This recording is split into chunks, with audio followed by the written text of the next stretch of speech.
Return on equity is among the most important ratios, especially from investors' standpoint, because unlike most other ratios, it takes numbers from both the income statement and the balance sheet. So it examines both the business operational performance and its financial position. Unlike the most other cross statement ratios, it takes the bottom line number or totals. In other words, it does not focus on some fraction. And last but not the least, it goes straight to the point most investors are interested in. About 100 years ago, a man named Frank Donaldson Brown came up with a framework that nicely decomposes a company's return on equity into constituent parts that are informative in and of themselves.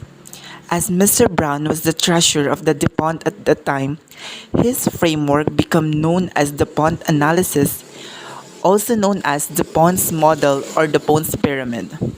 The framework is widely used to this day by financial analysts because by decomposing one of the most important ratios of any business, it provides a clear and comprehensive view into its financials.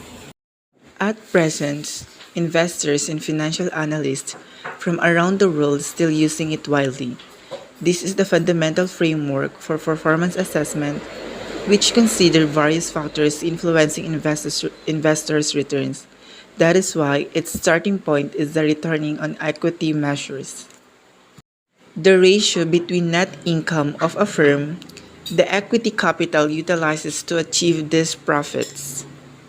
The traditional approach breaks down the return on equity formula into two constituent parts. Here is how it works.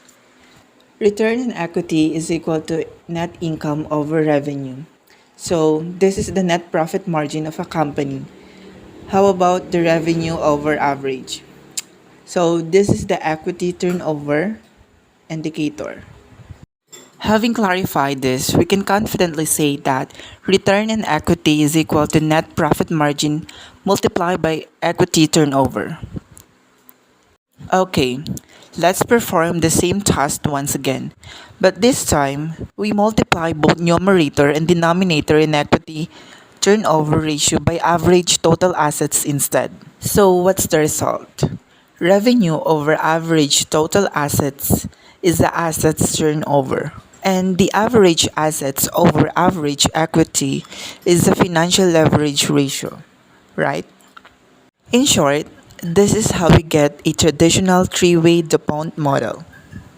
Return on equity is equal to net profit margin times asset turnover times financial leverage ratio. Return on equity is higher when a company renders a better operating efficiency, a better asset management efficiency, or implies higher debt.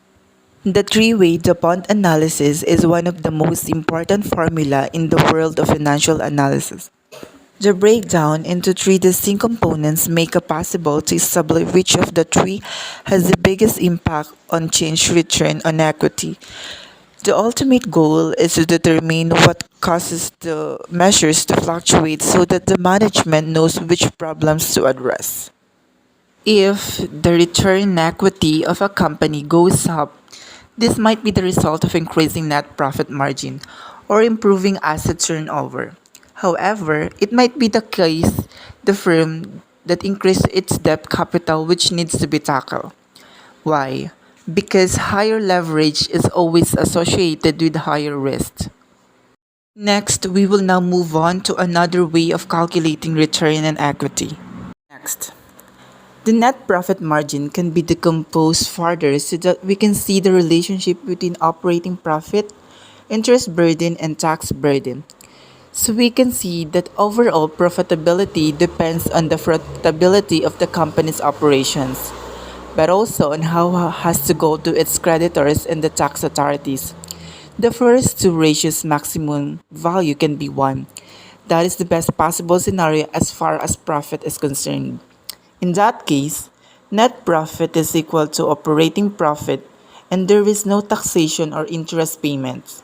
However, the former would mean There is no profit to speak of, otherwise, there would be taxes.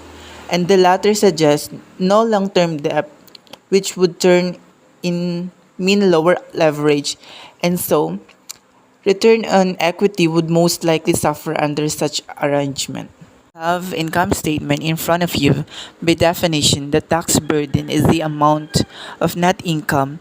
This is the one after tax divided by profit before tax. This expresses the effective tax on profitability. Similarly, interest burden is the amount of profit before tax relative profit before interest tax. The five-way DuPont analysis. If you multiply the three indicators, you will still get the net profit margin. Net profit margin times the assets turnovers times the financial leverage ratio is equal to return on equity. And this is how five-way DuPont analysis looks like. The pyramid of ratios. There is a popular graphical representation of the DuPont framework, known as the pyramid of ratios. While it notes leverage, it is mostly focused on return on assets part, also known as return on capital, and the relationship between profitability and efficiency.